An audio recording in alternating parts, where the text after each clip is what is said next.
Hi everybody, and thanks for joining us for this webinar. I'll just give it a few seconds for everyone to enter into the room, so I don't just take a minute or two sometimes. So thanks for joining us for this webinar. As you can see, this week I'm joined by Anna. So Anna is talking to us all about how to develop your marketing strategy must-haves. And I know there's going to be lots of good information. We've just been chatting about me and Anna, so I'm going to hand her over to Anna in a minute. As we go through, if anyone's got any questions or any queries, there's a chat box on the Q&A that you can use to kind of ask questions as Anna goes through. I'm sure she'll be more than happy to answer them. Is that right, Anna? Yeah. Perfect. And yeah, just ask away, guys, and enjoy. So I'll stop talking so you can listen to the person you actually want to listen to. And I'll pass you over to Anna, and you obviously can introduce yourself, but also kind of do the webinar. So over to you, Anna. Thanks, Mike. Morning, everybody. So I'm Anna Short from Boom Marketing, and I've used my 25 years of marketing experience across a range of industries, from startup to corporate, to help simplify marketing for business owners and micro businesses and charities mainly. So what I'm going to do this morning is go through the key items that I build into those simple strategies that I develop for businesses to help them create a really relevant plan of activity off the back of that, which cuts out wastage, putting resource into marketing activities that may not be right for your business. It stops you from going off with those random activities that aren't working towards a marketing plan and that wider business strategy and those goals that you're looking to achieve. So this helps bring it all together into some order, and is there as your document to keep reminding yourself and going back to and revising and updating it at periodic intervals, really. So I'll go into the presentation now. Any questions at all, do just let me know. I'm happy to take those as we go along and at the end as well. So let's just get started.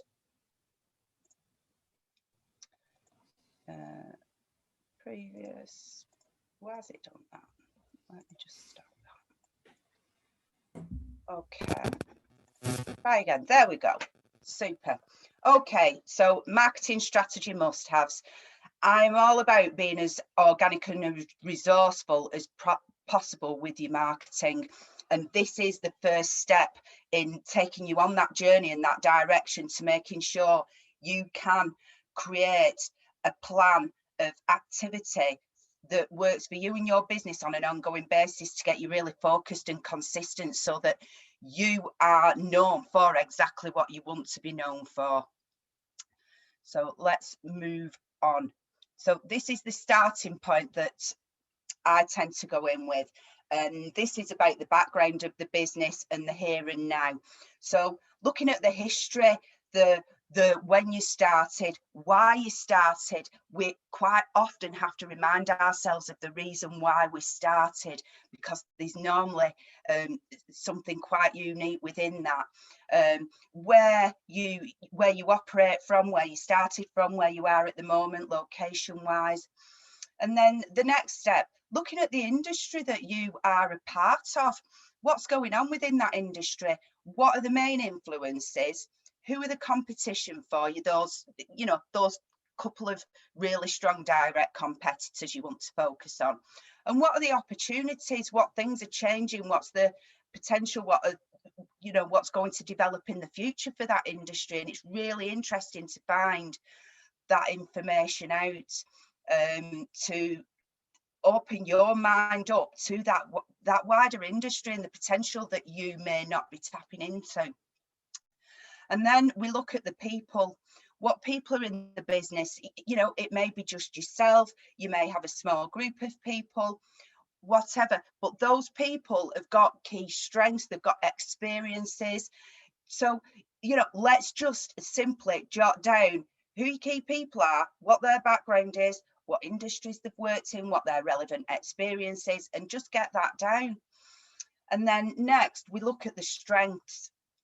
what are the strengths of the business and the people at this moment in time. And that doesn't, you know, again, keep it simple, just a sentence or two to home in on what the main strengths are of the business. And then we look at the customers. What sort of customers have you served in the past, and who are you serving at the moment? You don't need to get into anything further than that at this time. We look at the price and the quality at which you're offering your products and services at. Are they low, mid, or high end? So that helps us start to bring things together in understanding if everything that you're doing through your business strategy, your business goals, and your marketing is in line with that pricing and quality structure. And then processes. What processes have you got in place around your sales and marketing? Some people, you know, and that just needs to be a simple process.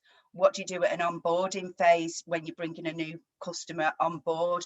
What are the 3 main steps that would be involved within that? It's really important to start to get those processes down, because your sales and your marketing need to be working together towards that business strategy. So you need to make sure that each is supporting one another. And then finally, what sources of business are in place at the moment? Where is the bulk of your business coming from at this current time? And all of that brings together a bit of a story about your business, really. And once you've got that story, it helps you start to see patterns within it that help you understand what might be a bit different about your business and your people and how you do things. So moving on to the next slide, I then go into looking at the current marketing activities. What are the marketing activities that you're doing at the moment? And I'll put those into a simple table like this. You know, and just list all of those current activities and what you do. Maybe, you know, social media, I post 3 times a week. Website, we do regular updates each month. We put 2 blogs on a month. So just work, you know, just work through that and jot down what your current actions are. And then start to think about the results that each of those marketing activities give you, whether it's monthly, quarterly, annually. You know, and it might not be a direct sale result as such, but it could be working towards something. So it just gets you thinking about what's working and what's not working, pretty much, so that you're not wasting your resources. And then alongside each of those, start to think about the year ahead. What improvements do you want to make to those activities that you've got underway at the minute? And keep it simple, jot those down. The next stage is moving on to the value proposition and digging deeper on what your differentiator is. So we will look at what the products and services are that you offer, if there's any packages that you've created around those. And then we'll start to dig deeper around what's unique about the features of your products and services. What are the key benefits? But that's the key benefits in the eye of the customer, not you. You've got to see it from the customer's point of view.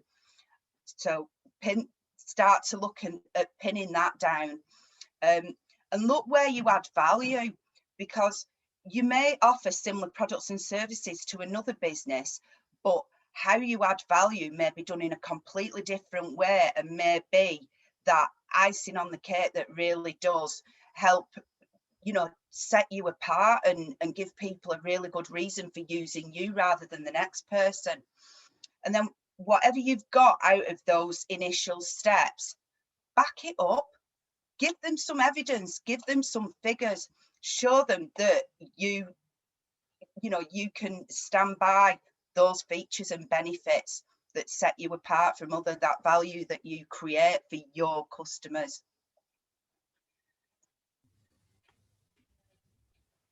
Then we move on to the business goals. So this is to ensure that your marketing strategy is working in sync with the goals of the business. If it's not, it's a bit pointless, to be honest. So you need to make sure that your business strategy, your business goals are always part of that marketing strategy. So I tend to work in 1, 3 and 5 years quite often. I think at the moment it's a bit easier to just keep it to the 1 and 3 years with things being so all over the place. So we've touched upon what we want to improve in the next 12 months around our marketing activities. So the business goals, what are the main goals for the business over the next 12 months? Jot those down. You may have 1, 2, you may have a few, doesn't matter. Just jot them down in really simple terms. And then in the next 3 years. Sorry, Yeah. Anna. I don't know if you've seen that. So Andy's asked a question in the chat. Super. Just asking about if there's any. Obviously, before you move on, I thought I'd ask it now. Is about if you recommend a different approach during the pandemic versus normal times. And as Andy has quite rightly pointed out, business goals can be, should we say, tinted a little bit at the moment. Yeah. Because times are different. Yeah, definitely. And whether we are flexible people or not, we have all been forced into being more flexible and open-minded. And it is, and that's a good skill and quality to have within yourself and across your team. So it is just, getting your head in the right place to just understand that these may change, and that's fine. But if it changes, you've got a document that helps you sync everything together. So, it's no big deal. I think if you make it a big deal, it becomes one. So if those goals change or something happens within your industry that's significant due to the current times or something like that, just adapt it, get it in there, have a think about it, get other people involved, get their thoughts and opinions. And I think if you keep your head about you and deal with it in that type of way, and talk about it a bit with people that you've got, respect their opinions on, you can quickly have it sorted. So it's being open-minded around adapting as you go along. Nothing is set in stone, and even more so at the moment. So you've got those 1-year business goals, and then on the 3-year side of things, that just helps steer things in the right direction, more towards that vision that you have got of the business in however many years to come. What is that main vision? So it's about working towards that. And what are the measures that you want to put in place against those goals to make you feel that you've arrived, that you've achieved them? And that, people quite often use financial measures. It doesn't have to be financial. You can use lots of different ways. Now, things are flashing up. Let me see if there's any more questions. Oh, right. It's come up. Let me have a look.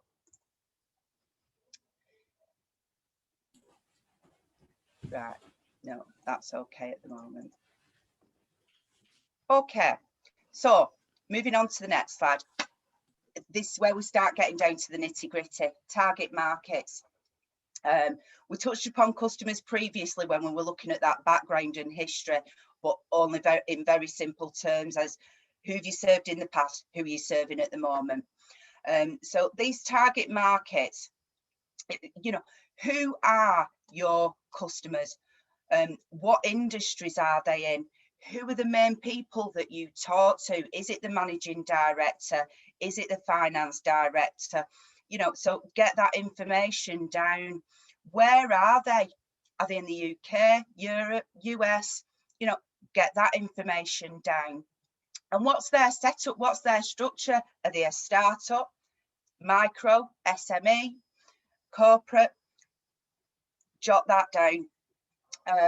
We've covered off the where they are, and then what are their interests? What are they generally talking about? Where are they? Where would they be hanging out? And that type of information needs to go in there. But keeping it all brief. If you get bogged down in putting the information to these points within this presentation, you end up with an uncontrollable monster of a document that's not going to work for you. So it's about keeping it simple and brief and one-liners, short lists, so that you can just get it down, and that is your starting point then. And then we finish off with what their challenges are. So what are the challenges that your target markets face at the moment? Top three. Jot down the top 3 challenges. And to help pull that information together, I tend to use a format like this. So I will note what the challenge is for the target market. I will note what the solution or the benefit is that we can provide them with as a business. And then I will start to think about what the message should be in line with that challenge and solution that's very relevant to our business. So this starts building up what your key messages are as a business, directly linked to the main challenges that you solve for your target market, and what the outcome is of how you help them with that challenge, how you make their life easier. And all of this really comes together for you to start thinking about what your little story is. People, customers, they want to see a little bit of background. They don't want, you know, God knows how much information. It is just a very short snippet of, you know, what your background is, why you do what you do now, and how that benefits your customers, why working with you is the right solution for them. And off all of this information that we've pulled together through this strategy, we can start to look at what's, you know, it becomes clear what's unique about you, what's your USP, and it helps start to develop the potential marketing activities that you should be doing. And it starts to generate those ideas around how you could be doing it a little bit different, but in line with the character and the true personality and that genuine side of your business, and why you exist and how you help your customers. And off the back of that, once you start with that, the unique ideas that come from that really start to take shape. And that's when you can move on to creating that approach that you're going to take with your marketing, using these key messages and turning that into the plan of action that I quite often talk about. And, you know, this is a very simple approach. So moving through what I've covered off in each of these slides and doing it in, you could write this within an hour. Pretty much, if you have that simple approach. And once you've got that down, it's there for you to keep going back to and refining and homing in on things then. And I could talk theories and books and that side of things. That's for me to read, that's for me to understand, to help make you develop a strategy that is simple so that you aren't getting bogged down. So there are various tools built into this strategy that I use in the background that help me pull this together, to make it as simple as possible for people to do. Because anybody that knows me knows that I'm about things being doable and actionable and that side of things. So that covers everything off. And I'm open the floor to the first question, please.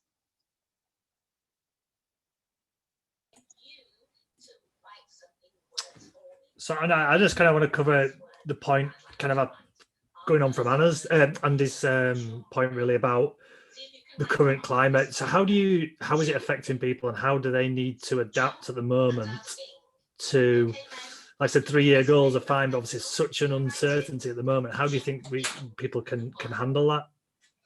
I think it's about touching on it in a very brief way, just to create that direction that you want to take the business in, but always focusing on that, what's happening in the next 12 months, and focusing on the next 12 months, but even more so taking it at a quarter at a time. If you can break that next 12 months into your quarters for that period, helps you just deal with it a quarter at a time, reviewing, learning, and whatever comes along the way, you are able to quickly adapt to that. So once you've got a strategy documented, you can, it equips you to be able to be flexible and adapt to those situations, and that understanding around nothing is set in stone, nothing's right, nothing's wrong. It's about, you've got to go with the flow. You really do have to go with the flow, but equipping yourself with the right tools to enable you to do that in an effective way makes a massive difference. Perfect. In terms of strategy, how often do you find businesses don't have a marketing strategy, and kind of what issues does that cause? Yeah, 99% of the time, you're lucky if they've got a business strategy. So, you know, it's like a dream when somebody's got a business strategy when I start working with them, because I've got something to start with, I've got something to go off. But quite often there isn't a strategy in place on the business side or the marketing side. And if there is, depending on the organisation, sometimes there can be like 30-40 page documents, and you know, that is just going to sit there. It's never going to turn into action as such, and you know, you want that strategy to drive your marketing and that action that you undertake on a monthly basis. I guess that's key, isn't it? How important is it for it to be simple and actionable, I guess? Yeah, it is so important. You know, keeping it down to a few pages makes an enormous difference, and it gives you that confidence as a business to know that you've got that there and you can adapt quickly to anything that comes at any point in time then. And like I say, if you've got that close trusted circle of people around you that you know you can go and bounce ideas off, say, this has happened, you know, I'm panicking a bit, don't know what to do, because you know, things are thrown at us all the time at the moment, and it is enough to just send your head west. So just being quick to pick up what you've got down by way of strategy and speak to a couple of other people. It's amazing what you get from that, and speaking to people that are completely different is amazing. It's brilliant what you get out of it. Absolutely. And so another really good question, actually, that currently, as we know, the main objection probably for most people is around cash flow. I guess that kind of, there's uncertainty within that as well as cash flow. It's kind of that uncertain element of everything that's going on. How do you think the marketing strategy can kind of, I guess, address that? So everybody's getting it all of the time at the moment, but if that contact that you are talking to is absolutely serious about investing in their business to bring about the positive and the right changes, you know, it soon shows. And you know, from when Pete Evans said ages ago, it's about it being an investment, not a cost. I have always kind of run with that because I think it's really important. And if somebody doesn't value that investment that they're making you, for you to help their business develop and grow, you know, that has to sit with them then. But it is about, you know, it's about that evidence side of things that I talked about. You should be able to evidence what difference it is that you make and that value that you bring to your customers. So prove it, back it up, give them a case study, give them some figures that show somebody that you've worked with and how they say that you've made their life easier, or what a difference you've made to their turnover over a period of time. There are no quick fixes. People, you know, some people expect marketing to make an instant change. It's not. Marketing is an always on activity. It's ongoing. So you always need to be doing it, to be exposing your business and having that presence and making sure people know you for the right things. And it's about keeping consistent and focused with that, and being front of mind when they do come to having a need, for what you are offering. That's great, Anna. Thank you. Yeah, and that's it from me. If there's no more questions, if anyone wants to kind of get hold of you and just kind of ask anything, what's the best thing to do? Yeah, LinkedIn's probably the easiest route. You know, I'm more than happy to answer any questions, and if you want second opinions or anything like that, I'm always happy to help. I love a little challenge and problem solving. So yeah, LinkedIn. Perfect, Anna. Thank you. And apologies, I've had to keep moving around the house due to homeschooling and offices and all that kind of No stuff problem. during That's this. fine. But thank you very much. Thank you, Anna. All And right. thank you everyone for coming on. So hope you got some benefit from that. And yeah, see you all soon. Super. Thank you. Thank you.